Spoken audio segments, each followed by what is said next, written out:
Okay, let's dive into this stack of sources. You've brought us these fascinating excerpts from Terry Goodkind's Soul of the Fire. Yeah, there's a lot here. Our mission today really is to navigate through all these overlapping storylines, the different facts, and the surprising insights these pieces offer. Trying to connect the dots. Exactly. We want to pull out the most important nuggets and figure out how these, well, strange occurrences, ancient mysteries, complex politics, how it all ties together. Especially in a world where magic is clearly going haywire. And danger feels like it's just everywhere. Well, these sources, they immediately show us a world thrown into disarray. And it starts, maybe surprisingly, in a pretty small village. Right, the Mud People's Village. Yeah, we get dropped right into their world. And the sources lay out their customs, the communal buildings, the spirit house, places for elders, the hunter rites. And that strict separation, men's and women's buildings. Yeah, and their burial practices, too.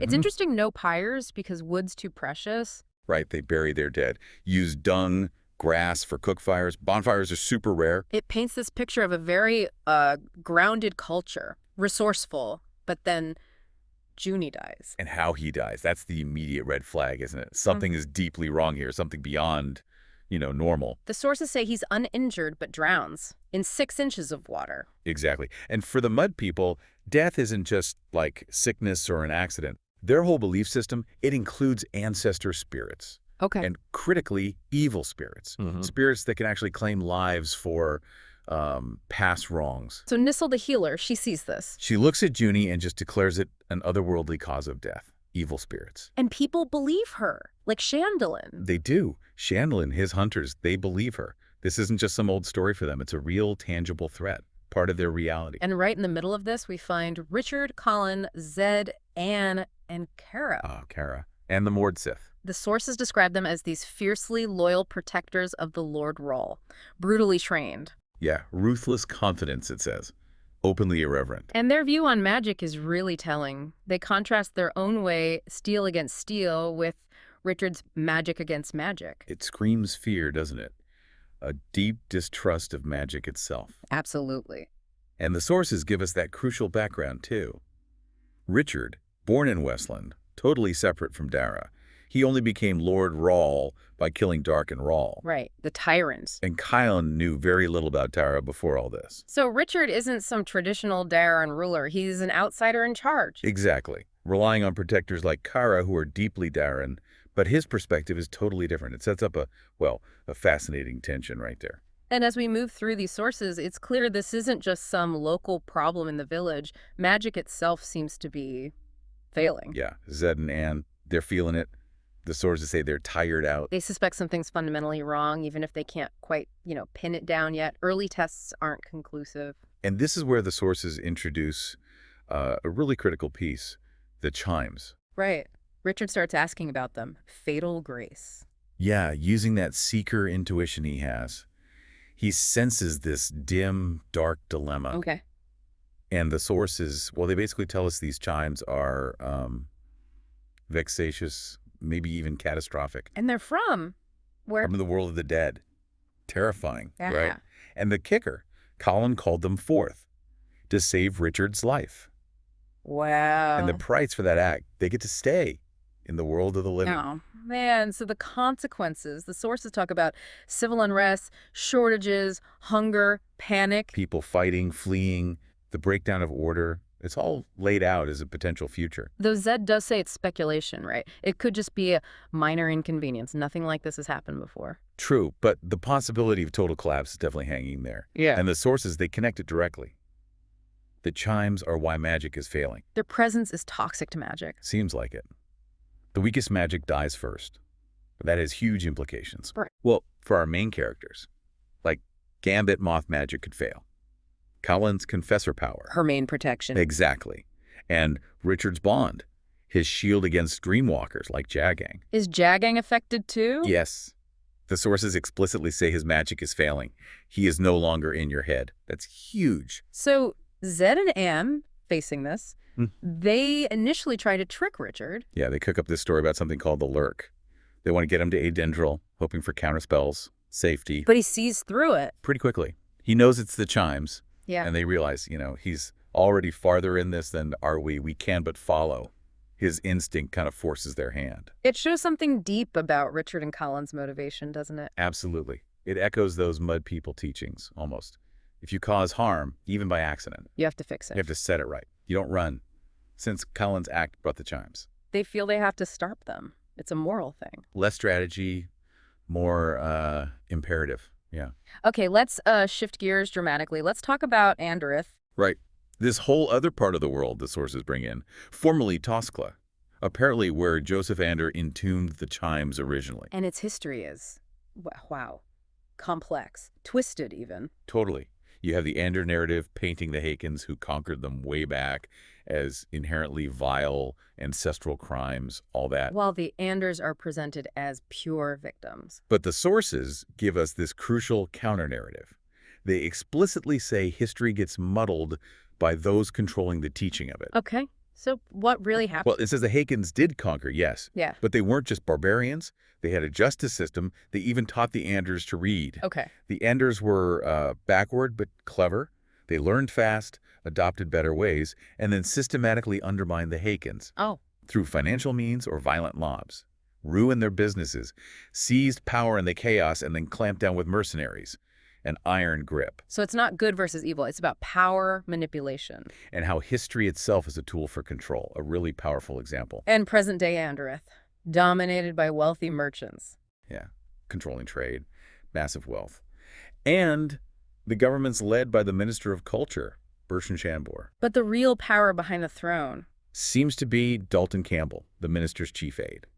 The sources paint him as very pragmatic, strategic, all about power and appearances. even down to his wife's hair length. Yeah, it's mentioned.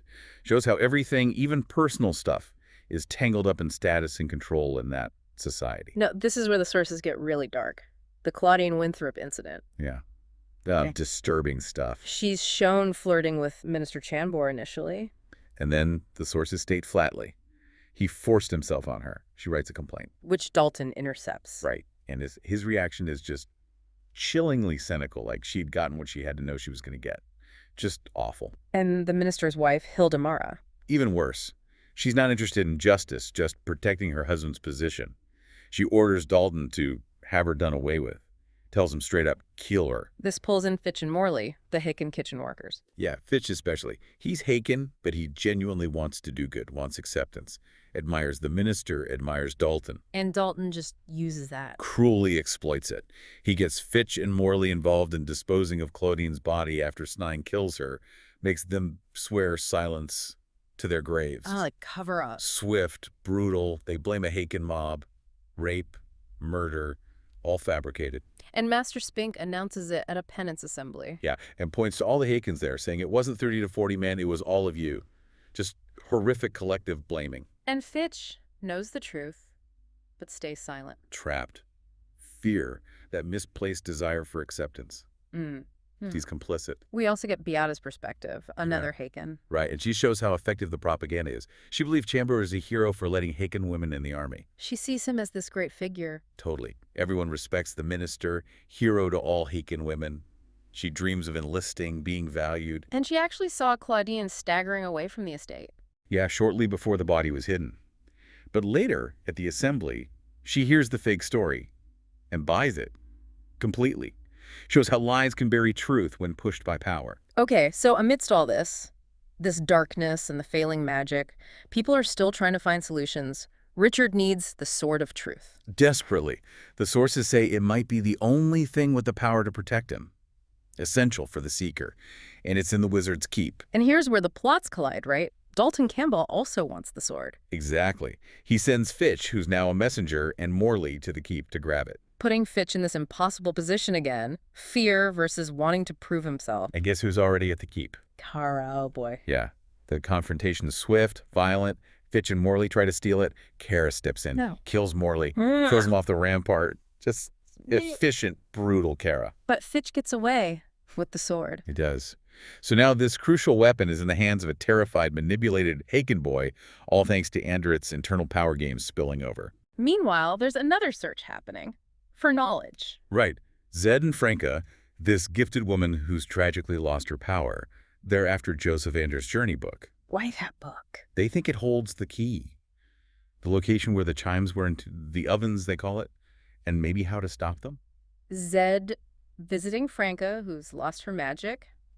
That must underscore the stakes. Definitely shows the personal cost of this magic failure. And Richard and Colin are also looking for that book. Or a copy. Yeah, they're focused on it too. Convinced it holds the answer. Yeah. They recall that phrase, a wizard who cannot truly destroy cannot truly create. Hinting Ander knew something others didn't. Or perhaps something dangerous. Their search leads them to the Anderith library, where they meet Vedetta Firkin. And the book is initially a puzzle, written in some lost language. Right, but Vedetta translates that key phrase, the ovens. But the book doesn't stay safe for long. No. Dalton Campbell gets his hands on it. Yeah. Seems like part of his control over valuable things. And then something really weird happens. Super weird. A raven, maybe a chime. The sources hint at it, steals the book right from Dalton's office. Steals it. Yeah, and apparently it pays with its own blood. The book is just gone. Another layer of the supernatural messing with everything. So, as Richard and Colin properly arrive in Anderith, things get even more complicated personally. Du Chaillu is there. Right, pregnant. And she nearly drowns, but Kara saves her. With the breath of life, the sources say. Not magic. Interesting detail, yeah. Suggests a non-magical skill there. And Du Chaillu still sees Richard as her husband by old law. Because he fulfilled that prophecy, killing the 30 Bakaban mana or whatever. Exactly. Which, causes some friction with Colin. I can imagine. All the wives he leaves lying about, she says. Yeah. But the tension gets much, much worse. Du Chaillu has a warning.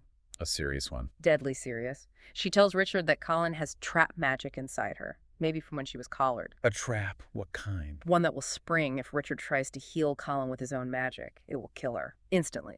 Oh my God. So Kahlan is incredibly vulnerable, and Richard can't use his magic to help her. Precisely. A devastating personal twist in the middle of this magic crisis. And politically, the situation is dire too. Jagannath's army is coming. Closing in.